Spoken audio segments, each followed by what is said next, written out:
ഏവർക്കും നമസ്കാരം. ശുഭകരമാകട്ടെ, ദിനം സന്തോഷകരമാകട്ടെ, സൗഖ്യകരമാകട്ടെ, അനുഭവങ്ങളും അനുഭൂതികളും നമ്മെ ഏവരെയും നയിക്കുമാറാകട്ടെ. ഒളിമ്പസിന്റെ ഡിപ്പിക്കോളജിക്കൽ ഫെലോഷിപ്പ് എന്നുള്ള പരമ്പരയില് നെറ്റ്വർക്ക് പാറ്റേൺ എന്നുള്ളതിനെ കുറിച്ചാണ് നമ്മൾ ഇന്ന് സംസാരിക്കുന്നത്.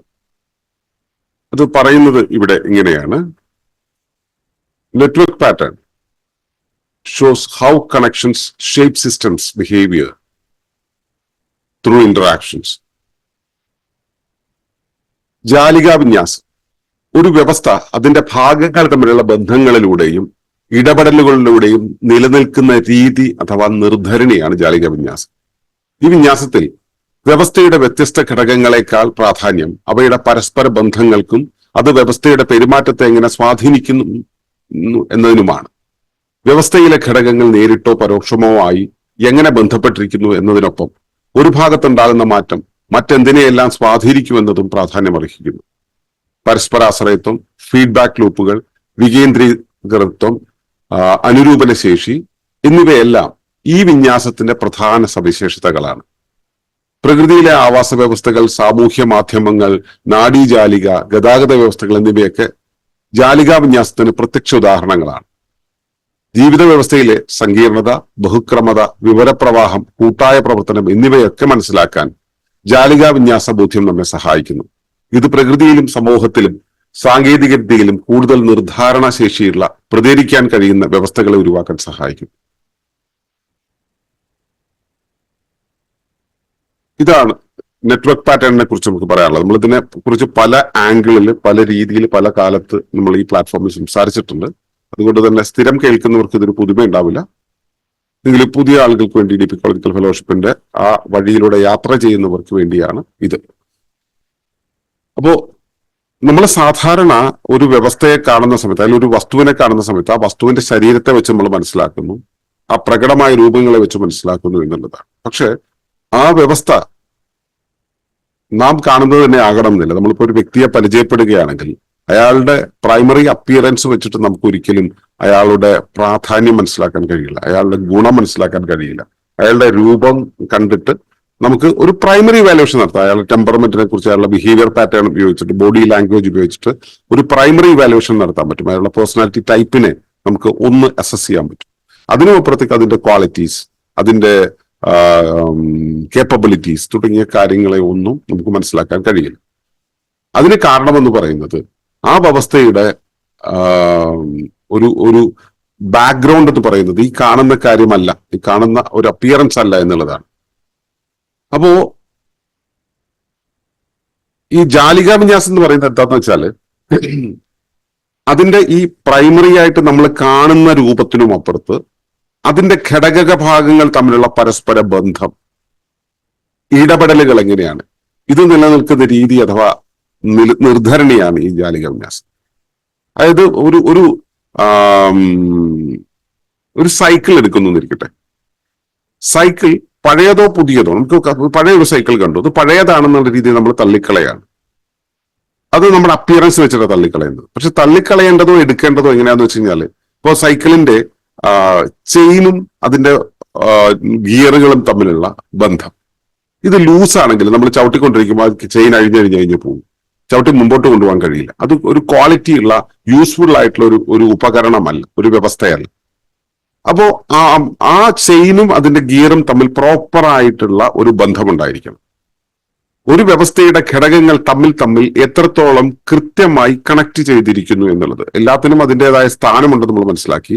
ആ സ്ഥാനത്താണ് അവയെ ഘടിപ്പിച്ചിട്ടുള്ളത്. പക്ഷെ ഈ ഒരു സ്ഥാനത്തുള്ളതും അതിന്റെ തൊട്ടടുത്ത സ്ഥാനത്തുള്ളതും തമ്മിൽ അനുരൂപനത്തിലാണെങ്കിൽ മാത്രമേ കൃത്യമായിട്ട് പ്രവർത്തിക്കുള്ളൂ. ഇപ്പോൾ രണ്ട് വസ്തുക്കളെ ഒരുമിച്ച്, ഒരു ഘടകത്തിന്റെ അകത്ത് രണ്ട് വസ്തുക്കളെ ചേർത്ത് വെച്ചിരിക്കുന്നു.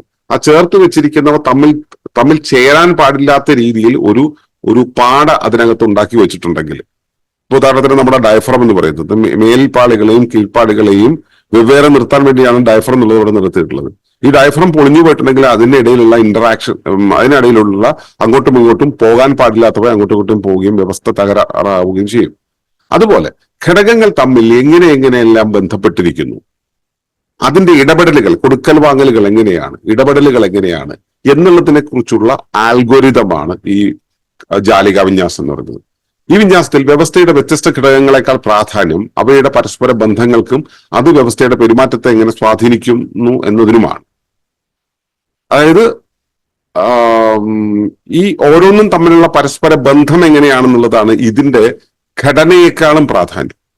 നമ്മൾ ഇതിനൊരു രൂപം കാണുന്നുണ്ട്, ആ കാണുന്ന രൂപത്തിന് നമ്മൾ പ്രാധാന്യം കൊടുക്കുന്നതെങ്കിൽ ഇവയുടെ ഘടകങ്ങൾ തമ്മിലുള്ള പരസ്പര ബന്ധത്തിനാണ് പ്രാധാന്യം. ആ പരസ്പര ബന്ധമാണ് ഇത് എങ്ങനെ പെരുമാറുന്നു എന്നുള്ളത്. ഇപ്പോ ചെയിൻ അഴിയാതെ ഓടിക്കാൻ പറ്റുന്ന സൈക്കിൾ, കൃത്യമായിട്ട് കൺട്രോൾ കിട്ടുന്ന സൈക്കിൾ, ശരിയാം വിധം ആരോഗ്യമുള്ള ശരീരം, പരസ്പരം സഹകരിച്ച് നിൽക്കുന്ന ദമ്പതികൾ എന്നൊക്കെ പറയുമ്പോൾ ഇവയെല്ലാം അതിന്റെ ആ പർപ്പസ് സെർവ് ചെയ്യുന്നുണ്ട്. കൃത്യമായിട്ട് അതിന്റെ പർപ്പസ് സെർവ് ചെയ്യുന്നുണ്ട്. ആ സെർവ് ചെയ്യാൻ കഴിയുന്നത് അതിന്റെ ഘടകങ്ങൾ തമ്മിലുള്ള പരസ്പര ബന്ധം കൊണ്ടാണ്. അതിനു പകരം ഇത് ഇപ്പോ നല്ല ഭംഗിയുള്ള ഒരു ഭാര്യയും ഭർത്താവും വീട്ടിൽ കയറി എപ്പോഴും അടിയാണെങ്കിൽ അത് അങ്ങനെ ഒരു കുടുംബത്തിന്റെ ഒരു സ്റ്റേറ്റ് എന്തായിരിക്കും, അവരുടെ സസ്റ്റൈനബിലിറ്റി എന്തായിരിക്കും? അതിനു പകരം കാണാൻ എങ്ങനെയോ ആയിക്കോട്ടെ, പക്ഷെ ഇവർ തമ്മിലുള്ള പരസ്പര ബന്ധം അത് സ്നേഹത്തിന്റെ, പരിഗണനയുടെ, കെയറിന്റെ, ചുറ്റുപാടുമുള്ള ധർമ്മത്തിനോട് പാലിക്കുന്നതിന്റെ ഒക്കെ ഉള്ള ഒരു ആകത്തുകയാണ് ദാമ്പത്യമെങ്കിൽ ആ ദാമ്പത്യം എന്നുള്ളതിനെ അവർക്കും ആസ്വദിക്കാൻ കഴിയും, ചുറ്റുപാടുമുള്ളവർക്കും ആസ്വദിക്കാൻ കഴിയും. അത് കെട്ടുറപ്പുള്ളതായിരിക്കും. ഇതുപോലെ ഏത് വ്യവസ്ഥയും, കുടുംബ വ്യവസ്ഥയോ ശരീര വ്യവസ്ഥയോ യന്ത്ര വ്യവസ്ഥയോ പ്രപഞ്ച വ്യവസ്ഥയോ പ്രാകൃതിക വ്യവസ്ഥയോ പരിസ്ഥിതിയോ എന്തു തന്നെ ആയിക്കോട്ടെ, ഇവ തമ്മിലുള്ള പരസ്പര ബന്ധം അതിന്റെ പെരുമാറ്റത്തെ എങ്ങനെ സ്വാധീനിക്കുന്നു എന്നുള്ളതാണ് നമ്മളിവിടെ ശ്രദ്ധിക്കുന്നത്. അതിനൊപ്പം ഈ ഒരു ഭാഗത്തുണ്ടാകുന്ന മാറ്റം മറ്റെന്തിനെയെല്ലാം സ്വാധീനിക്കുക എന്നത് വളരെ പ്രധാനപ്പെട്ടതാണ്. നമ്മൾ ഈ ബട്ടർഫ്ലൈ എഫക്റ്റിനെ കുറിച്ചൊക്കെ കേട്ടിട്ടുണ്ടല്ലോ.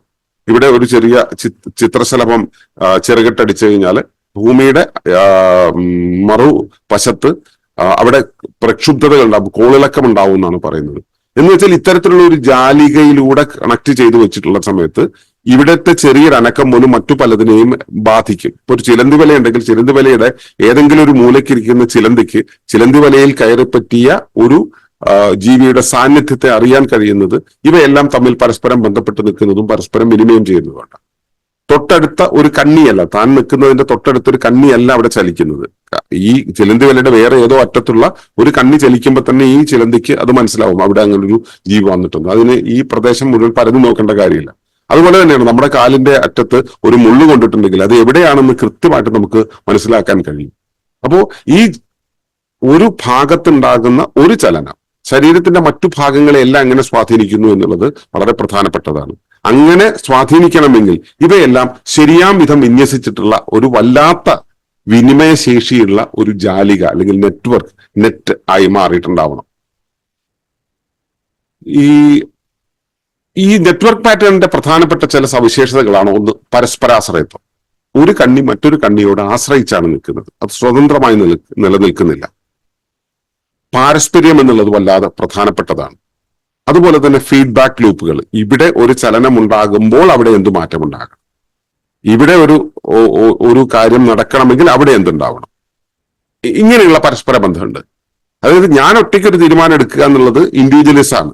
ആ ഇൻഡിവിജ്വലിസത്തെ ഈ നെറ്റ്വർക്ക് പാറ്റേൺ അംഗീകരിക്കുന്നില്ല. ഇവിടെ എന്ത് ചലനം ഉണ്ടാകണമെങ്കിലും ഇത് ഇതര സംവിധാനങ്ങളുമായിട്ട് ഇങ്ങനെ കണക്ട് ആയിരിക്കുന്നു. ഈ വ്യവസ്ഥയുടെ മറ്റൊരു ഘട്ടവുമായിട്ട് മറ്റൊരു പ്രദേശവുമായിട്ട് അങ്ങനെ കണക്ട് ആയിരിക്കുന്നു എന്നുള്ളത് വളരെ പ്രധാനപ്പെട്ടതാണ്. അവിടെയാണ് ഫീഡ്ബാക്ക് ലൂപ്പുകൾ പ്രവർത്തിക്കുന്നത്. അതുപോലെ തന്നെ വികേന്ദ്രീകൃതത്വം. അതായത് ഈ സത്തയുടെ കേന്ദ്രമാണ് അതിനെ മുഴുവൻ തീരുമാനിക്കുന്നത് എന്നുള്ളതല്ല, ഈ ജാലികയുടെ ഓരോ ഭാഗവും ഇവിടെ തീരുമാനത്തിന്റെ ഭാഗമായിട്ട് വരുന്നത്. അതാണ് വികേന്ദ്രീകൃതമായിട്ടുള്ള ഒരവസ്ഥ എന്ന് പറയുന്നത്. അതുപോലെ അനുരൂപണശേഷി. ഓരോ ഭാഗത്തിനും മറ്റുള്ളവയുമായിട്ട് എങ്ങനെ പൊരുത്തമായി നിൽക്കാൻ കഴിയുമെന്നുള്ള ശേഷി. ഇങ്ങനെയുള്ളതെല്ലാം തന്നെ ജാലികാ വിന്യാസത്തിന്റെ പ്രത്യേകതയാണ്. അതുപോലെ തന്നെ നമുക്കിതിന് ഒരുപാട് ഉദാഹരണങ്ങളുണ്ട് നമ്മുടെ ജീവിതത്തിൽ. പ്രകൃതിയിൽ ഇപ്പോൾ പലതരം ഇക്കോസിസ്റ്റംസ് ഉണ്ട്, ആവാസ വ്യവസ്ഥകളുണ്ട്. ഈ ആവാസ വ്യവസ്ഥകൾ എന്ന് പറയുന്നത് ഇത്തരം ഒരു ജാലികയാണ്. ഈ ജാലിക അല്ലെങ്കിൽ നെറ്റ്വർക്കിനെയാണ് നമ്മൾ ആവാസ വ്യവസ്ഥ എന്ന് പറയുന്നത്, അല്ലാണ്ട് അതിന്റെ ഘടകങ്ങളെ അല്ല. ഘടകങ്ങളും അതിന്റെ പാത്രമാണെന്ന് മാത്രം. ഘടകങ്ങൾക്കല്ല പ്രാധാന്യം, വേറെ പരസ്പര ബന്ധത്തിനാണ്. ഓക്കെ. അതുപോലെ തന്നെ നമ്മുടെ ഈ സോഷ്യൽ മീഡിയ, സോഷ്യൽ നെറ്റ്വർക്ക് എന്ന് പറയുന്നില്ലേ, അത് കേന്ദ്രീകൃത സ്വഭാവം ഇല്ല എന്ന് വെച്ച് കഴിഞ്ഞാൽ അത് നിർമ്മിക്കുന്ന, അത് ഡിസൈൻ ചെയ്യുന്ന ആളുകളുടെ കയ്യിൽ കുറെ കാര്യങ്ങളൊക്കെ എടുക്കുന്നുണ്ട്. അതല്ല, സോഷ്യൽ മീഡിയയുടെ ഉപയോഗക്രമം നോക്കുക.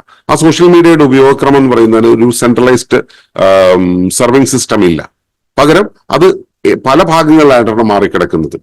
അതിലെ ഒരു ഭാഗത്ത് അനക്കുണ്ടാകുമ്പോൾ മറ്റു പല ഭാഗങ്ങളെയും അത് കണക്ട് ആവും. അതുപോലെ തന്നെയാണ് നമ്മുടെ നെർവസ് സിസ്റ്റം എന്ന് പറയുന്നത്, നാഡീജാലിക എന്ന് പറയുന്നത്. ഇപ്പൊ നമുക്ക് ഒരു യാത്ര പോകണമെന്നിരിക്കട്ടെ, യാത്ര പോകുന്ന സമയത്ത് നമ്മൾ ബസ്സുകളിൽ ഇങ്ങനെ പോയിക്കൊണ്ടിരിക്കും. നമ്മൾ ഇവിടുന്ന് ബസ്സിൽ കയറി, അതിനുശേഷം നമ്മൾ പാലക്കാട് നിന്ന് ഒരു ട്രെയിനിൽ കയറി, എന്നിട്ട് ചെന്നൈയിൽ നിന്ന് നമ്മൾ അവിടെ നിന്ന് ഇറങ്ങിയിട്ട് വേറൊരു ട്രെയിനിൽ കയറി, അവിടെ നിന്ന് നമ്മൾ ആന്ധ്രാപ്രദേശത്തെ ഒരു സ്ഥലത്ത് ഇറങ്ങിയിട്ട് ഒരു ബസ്സിൽ കയറി, അവിടെ നിന്ന് വേറെടുത്ത് കയറി ഓട്ടോയിൽ കയറി. അവിടെ എല്ലാം തന്നെ സ്വതന്ത്രമായി പ്രവർത്തിക്കുന്ന ജാലികകളാണുള്ളത്. പക്ഷെ നമ്മുടെ യാത്ര സുഗമമായിട്ട് നടക്കും. അപ്പൊ ഇതെല്ലാം സമൂഹത്തില്, പ്രകൃതിയില്, സൊസൈറ്റിയില്, ജീവിതത്തില്, ശരീരത്തില്, മനസ്സിലൊക്കെ ഈ ഒരു ജാലിക ഇവിടെ അവൈലബിൾ ആണ്, പല രൂപത്തിൽ അവൈലബിൾ ആണെന്നുള്ള ഒരു ഉദാഹരണങ്ങളാണ് ഈ പറഞ്ഞത്. ജീവിത വ്യവസ്ഥയിലെ സങ്കീർണത, ബഹുക്രമത, വിവരപ്രവാഹം, കൂട്ടായ പ്രവർത്തനം എന്ന് തുടങ്ങി ഒട്ടേറെ കാര്യങ്ങളെ മനസ്സിലാക്കാൻ, കൃത്യമായിട്ട് മനസ്സിലാക്കാൻ ഈ ജാലിക വിന്യാസത്തിന് കഴിയും. എന്താണ് സങ്കീർണത?